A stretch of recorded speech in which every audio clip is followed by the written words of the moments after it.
Friends welcome back to Sri Mahalakshmi home foods అండి. ఈరోజు నేను చేయబోయే రెసిపీ దోసకాయ ముక్కల పచ్చడి అండి. దోసకాయ ముక్కల పచ్చడికి కావాల్సిన పదార్థములు దోసకాయ, పచ్చిమిర్చి, సాల్టు, నువ్వుల పొడి, బెల్లము, చింతపండు, ఇంగువ, పోపు గింజలు, కరివేపాకు, ఆయిల్. చింతపండుని వేసుకోవాలండి. మనము ఈరోజు రోట్లో వేసుకుందామండి పచ్చడి. చింతపండు, తర్వాత పచ్చిమిర్చి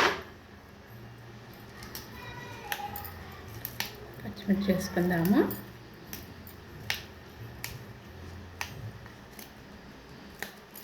వేస్తుందండి ఇప్పుడు.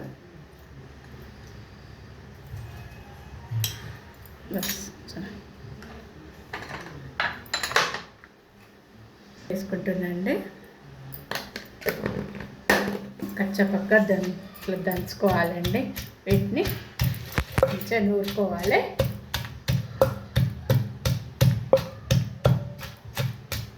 నూరుకోవాలండి. చింతపండు నేను ఫస్టే నానబెట్టిన చింతపండు, పచ్చిమిర్చి ఇట్లా వేసుకున్న. దోసకాయను కూడా మొత్తం చెక్కు తీసి చిన్న చిన్న ముక్కలు తరిగి పెట్టుకున్నా. ఇప్పుడు కొన్ని దోసకాయ ముక్కలు ఇందులో వేసుకోవాలి. కొంచెము నువ్వుల పొడి వేసుకోవాలి. కొంచెము బెల్లం వేసుకోవాలండి. మేమైతే బెల్లం వేస్తాము. ఎవరన్నా తినని వాళ్ళు ఉంటే బెల్లము స్కిప్ చేసుకోండి. వీటిని మళ్ళీ ఇట్లా దంచుకోవాలండి. ఇప్పుడు అవి ఎట్లా దంచినామో ఇవి కూడా ఇట్లా దంచుకోవాలి.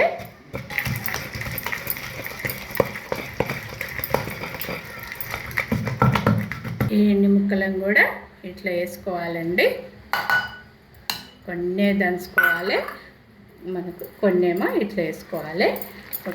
ఇట్లా దోసకాయ ముక్కల పచ్చడి అంటే ముక్కలే ఉంటుంది. బౌల్లోకి తీసుకొని పోపు పెట్టుకోవాలండి.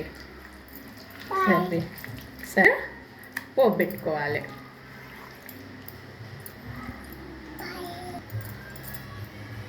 ఇప్పుడు మనము కడాయి పెట్టుకొని పోపు చేసుకోవాలి. ఈ పచ్చట్లో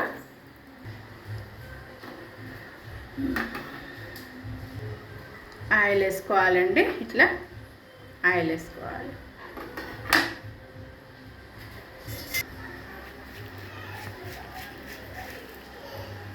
ఇప్పుడు పోపు గింజలు వేసుకుంటానండి.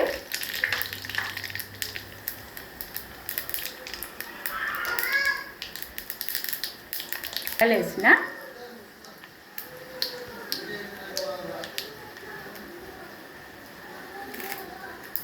కరివేపాకు వేసుకోవాలి. ఇంగువ కూడా వేసుకోవాలండి ఇందులో.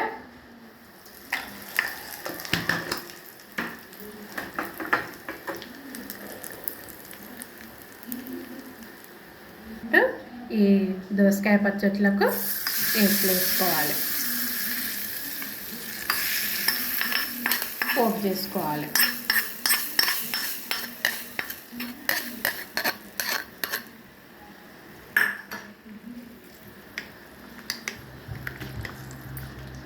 కొత్తిమీర కూడా వేసుకుంటే చాలా బాగుంటుందండి. కొత్తిమీర కాడలతో కాకుండా ఓన్లీ ఆకులతోనే వేసుకోవాలి. ఆకులే తీసుకోవాలి. ఇట్లా ఆకులతో వేసుకోవాలి. ఇట్లా వేసుకుంటే కొత్తిమీర వేసుకుంటే చాలా బాగుంటుంది. ఇట్లా వేసుకోండి మీరు కూడా కొత్తిమీర. మనకు దోసకాయ పచ్చడి ముక్కల పచ్చడే అయిపోయిందండి. దోసకాయ ముక్కల పచ్చడి అయిపోయింది. మీరు కూడా నా వీడియోని చూసి ఇలా చేసుకోండి. మంచిగా ఇలా చేసుకొని తిని మా వీడియో ఎలా వచ్చింది, మా వీడియోకు లైక్ చేయండి, సబ్స్క్రైబ్ చేసుకోండి. బాయ్.